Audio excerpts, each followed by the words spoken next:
السلام عليكم. لو حضرتك جبت غسالة جديدة أو حضرتك جبت غسالة جديدة وجيت تجربيها على هدوم، لقيتيها عمالة تتهز جامد وتترج جامد ومش ثابتة في مكانها، تعال أقول لكم تعملوا إيه. الغسالة بتبقى جاية جديدة فيها 4 مسامير في ظهر الغسالة.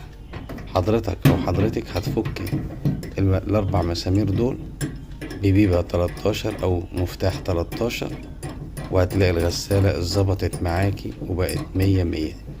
المسامير دي الشركة بتحطها علشان بمجرد ما تنقلي الغسالة من المعرض لحد البيت يثبتوا الحلة وما تبص الغسالة لحد ما يجي الفني أو حضرتك تفك ال4 مسامير دول اللي ورا الغسالة. أيوة، ده وده والاتنين اللي قصادهم الناحية التانية.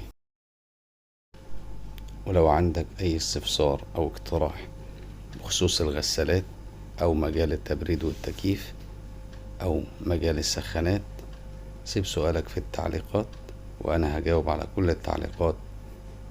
كان معكم أبو عمار المتفائل من قناة أبو عمار المتفائل، والسلام عليكم ورحمة الله وبركاته.